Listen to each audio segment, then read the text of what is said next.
My name's John Stevens. I'm one of the librarians in the arts team at State Library Victoria. I've been working here for 11 years, and one of the collections I have focused on quite a bit in my time here has been the zine collection.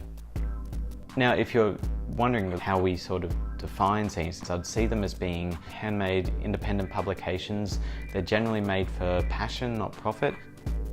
The etymology of the term dates back around about the 30s. People started making them on things called mimeographs. And then around the time when the photocopier was invented, around the 60s, more diverse ranges of people started making them. The zine collection was started as a joint project between what was then known as the Rare Printed Collection, which is now known as the History of the Book Collection, and the Arts Collection around the late 90s. At that point in time, there was a sense that zines, as we know them nowadays, were on the decline, that the internet was going to take over. So an initiative was started to approach Polyester Books, which was a bookstore based in Fitzroy up until only a few years ago. And they were at the time one of the only places that you could go and find a reasonable number of zines here around Melbourne. They were asked to set aside zines as they came in until they had a box full, and then to send them our way. And back around 2007, a project was started involving someone who was not only a volunteer here at the library but also a volunteer at the Sticky Institute to start cataloguing the zines.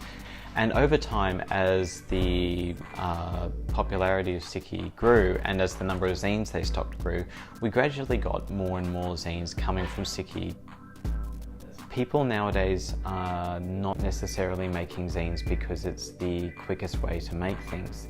They're seen as being quite unique and precious objects themselves, and you get a very particular kind of connection with the creator. And you do see a lot of people who are in more established, more widely recognised fields of art or fine art or writing that also make zines because they have that extra level of freedom. And so that sort of dismisses a lot of the theories that zines in many respects are just a bridging medium, that people use the term craft in a fairly derogatory way to refer to them as being something that's just, oh, it's just a silly little hobby, it's not very serious, when for a lot of people it's incredibly serious, and it's a space and it's a community that will accept your ideas with and sometimes because of all the imperfections in them.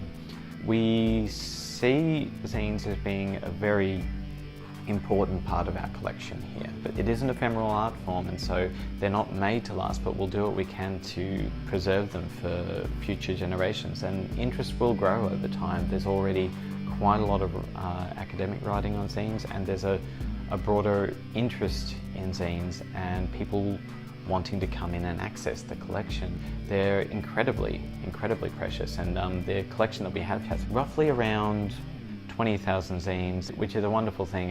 As long as people keep on making zines and we're able to get access to these zines, we'll continue to archive them and catalogue them and make them available.